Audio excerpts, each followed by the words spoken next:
D'accord.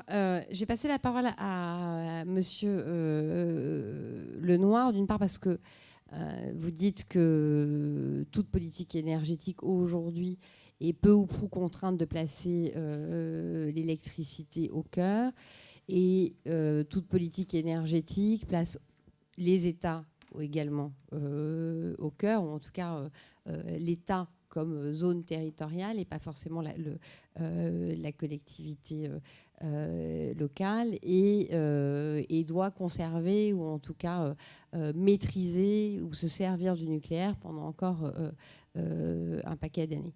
Bon, vous avez dit que ce n'était pas le centre de la campagne. Je pense que si vous dites ça à Eva Joly, ça ne va pas trop lui plaire.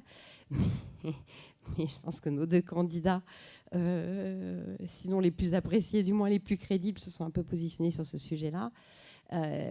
Vous, Monsieur Lenoir, c'est votre angle est plutôt, il n'y a peut-être pas que l'électricité dans la vie, et il y a les autres types d'énergie non carbonées.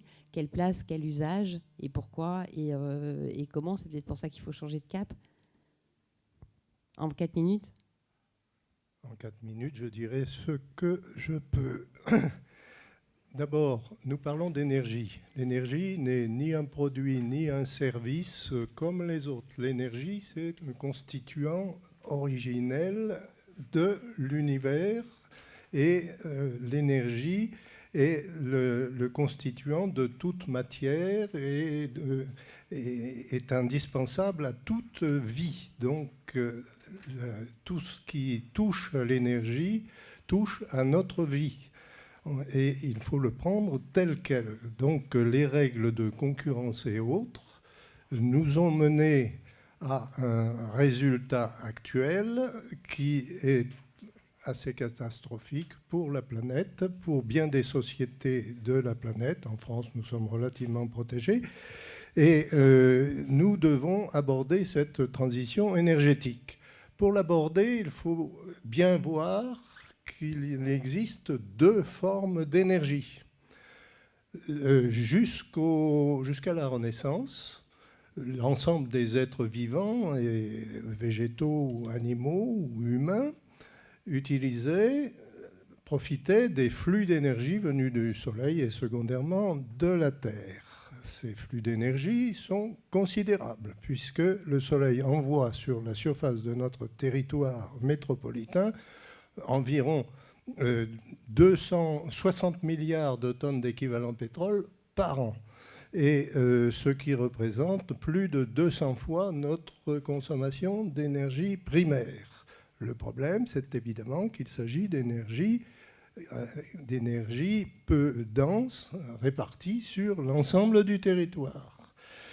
Donc, à partir de la Renaissance, on a découvert les stocks d'énergie. Ces stocks ont été constitués par la Terre depuis l'ère primaire, avec du charbon, du gaz, les gaz de schiste, entre autres, du pétrole et le gaz naturel. Et puis, également, bien sûr, venant du Soleil, les stocks de matières fissiles qui produisent l'essentiel de la chaleur de la Terre.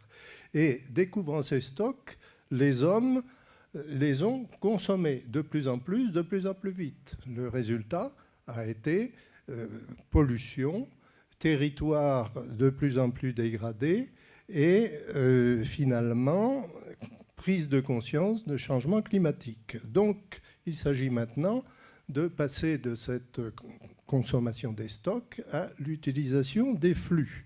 Mais ces flux étant faibles, on ne saurait réduire la transition énergétique à l'utilisation accentuée d'énergie renouvelable. Il faut d'abord commencer par la maîtrise de l'énergie, sachant que actuellement, les 2/3 de l'énergie primaire que, donc en France, on prend dans la nature, ces 2/3 sont perdus, grosso modo, essentiellement en chaleur.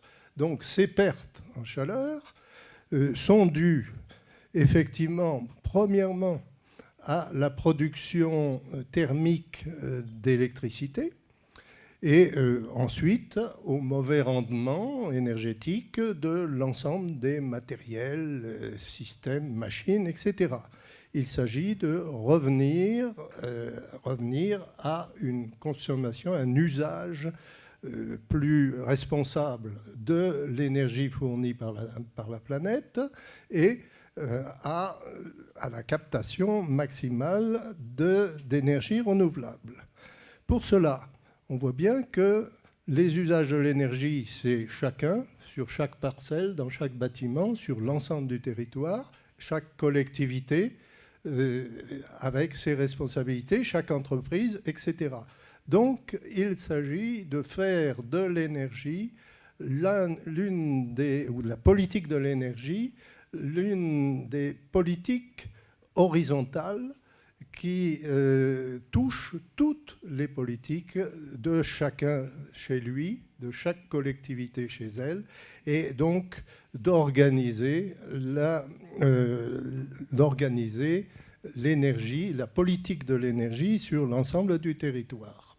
Donc actuellement, pour en parler, actuellement, nous ne sommes pas dans une démocratie qui fonctionne correctement du point de vue énergétique, puisque toutes les responsabilités sont celles de l'État et des grandes entreprises, alors qu'il est nécessaire de donner des responsabilités réelles au niveau locaux pertinent, c'est-à-dire les intercommunalités, les régions.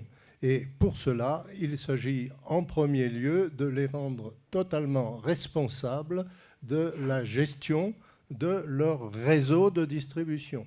La suppression des monopoles nationaux est absolument indispensable pour que localement on puisse avoir une cohérence des politiques énergétiques.